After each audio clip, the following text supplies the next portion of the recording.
नमस्कार, मैं हूं अशोक श्रीवास्तव और आप देख रहे हैं मीडिया दस्तक न्यूज।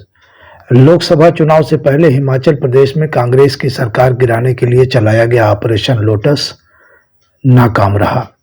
ऐन वक्त पर कांग्रेस ने बगावती तेवर अख्तियार करने वाले 6 विधायकों को बर्खास्त कर दिया और विपक्ष की एक भी पैंतरेबाजी काम नहीं आई।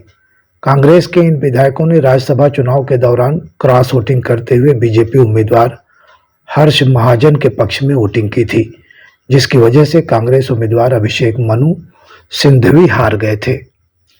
सही समय पर लिए गए सही फैसले की पार्टी के नेताओं ने सराहना की है।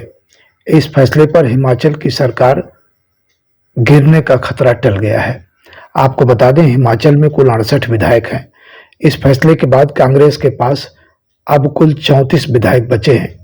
भाजपा के 25 विधायक हैं, जबकि 3 निर्दलीय हैं। अगर 3 निर्दलीय और भाजपा मिलते हैं तो भी 28 विधायक हो रहे हैं। ऐसे में अगर फ्लोर टेस्ट की बात आई तो कांग्रेस सरकार आसानी से बहुमत साबित कर लेगी। हिमाचल प्रदेश में क्रॉस वोटिंग पर कांग्रेस ने 29 फरवरी की शाम प्रेस कॉन्फ्रेंस की। इसमें कर्नाटक के deputy CM DK Shiva Kumar, Haryana के पूर्व सीएम भूपेंद्र हुड्डा और हिमाचल प्रदेश के सीएम सुखविंदर सुक्खू शामिल थे। प्रेस कॉन्फ्रेंस में कहा गया कि पार्टी और विधायकों के बीच सारे मतभेदों को सुलझा लिया गया है। सुक्खू सीएम बने रहेंगे। ऑपरेशन लोटस फेल हो गया है। हमारे लिए अब लोकसभा चुनाव की प्राथमिकता है। वहीं कांग्रेस के 6 बागी विधायकों ने स्पीकर के फैसले को हाईकोर्ट में चुनौती दिया है। बजट सेशन के दौरान सदन में मौजूद न रहने पर स्पीकर पठानिया ने गुरुवार सुबह इन्हें विधानसभा की सदस्यता से अयोग्य ठहराया था।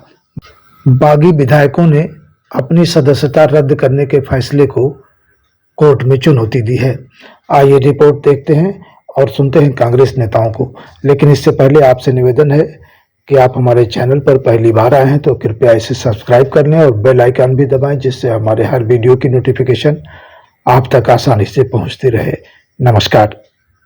मैं ये कहना चाहूंगा कि मैंने उनको अयोग्य घोषित कर दिया है। अब वो इस मान्य सदन के सदस्य नहीं रहे और अब ये जजमेंट जो है that is for judicial scrutiny also, that will be you see, चाहे हाई कोर्ट होगी चाहे सुप्रीम कोर्ट होगी, इसकी जुडिशियल स्क्रूटनी भी होगी।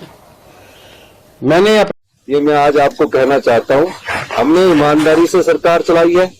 हमने लोगों की समस्याओं का जब से निपटारा करना शुरू किया है, ये लोग किसी न किसी राजनीतिक षड्यंत्र से कांग्रेस की सरकार को गिराने का दायित्व कर रहे हैं। मैं आज फिर भी कहता हूं, हम निश्चित तौर पर हमारी सरकार हिमाचल प्रदेश में और 5 साल हम हिमाचल प्रदेश में हमारी सरकार चलेगी। आप लोगों की सरकार है, जनता की सरकार है ये, इसमें हम कोई दूसरी बात नहीं कहना चाहते। और मैं ये भारतीय जनता पार्टी के नेताओं को कहना चाहता हूं कि जिस प्रकार की ओछी राजनीति का परिचय वो दे रहे हैं, ना मेजोरिटी है ना वो कुछ है, और सरकार गिराने की कोशिश कर रही है, उस प्रकार का जनता जवाब देगी।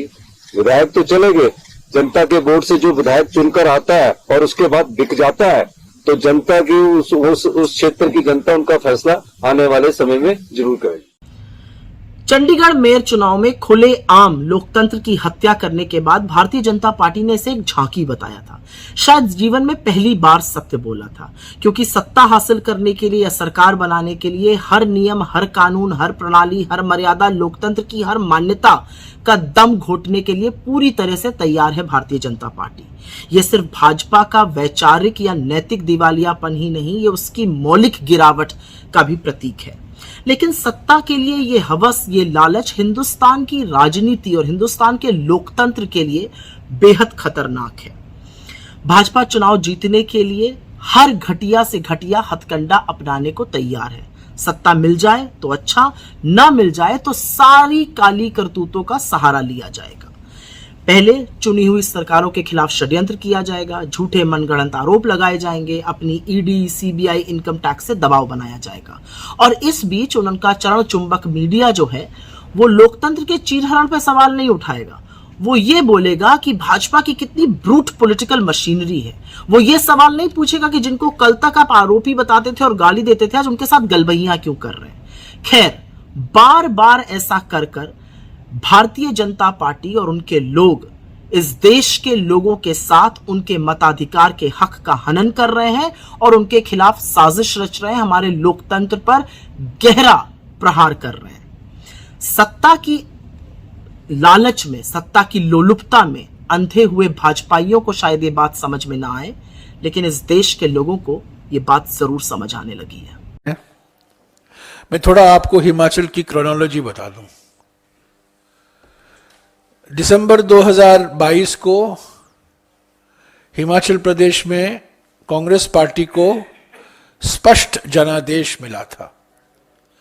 प्रधानमंत्री के प्रचार के बावजूद, बीजेपी के राष्ट्रीय अध्यक्ष जेपी नड्डा जी के प्रचार के बावजूद,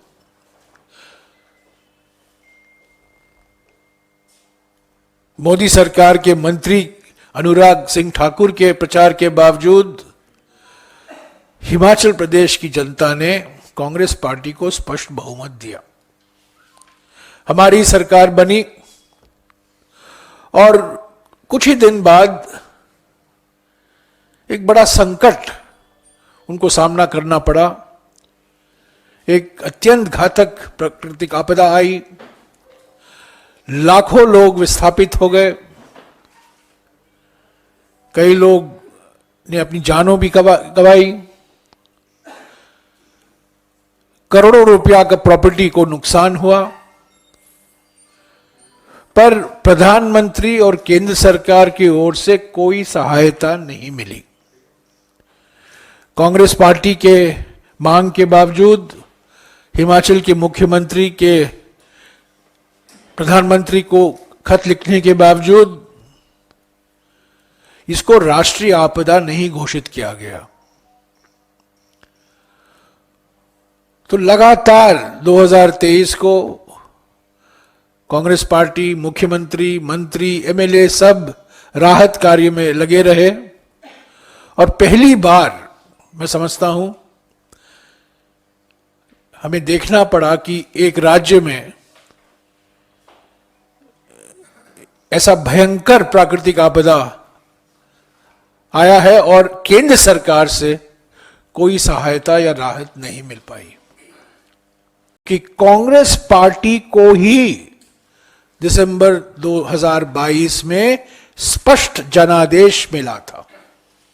हिमाचल की जनता ने प्रधानमंत्री को नकारा था, हिमाचल की जनता ने जगत प्रकाश नड्डा जी को नकारा था, अनुराग ठाकुर को नकारा था, जयराम ठाकुर को नकारा था। जनादेश कांग्रेस पार्टी और सिर्फ कांग्रेस पार्टी का था। यह स्पष्ट जनादेश था, स्पष्ट बहुमत था। तो इस जनादेश का सम्मान करना चाहिए।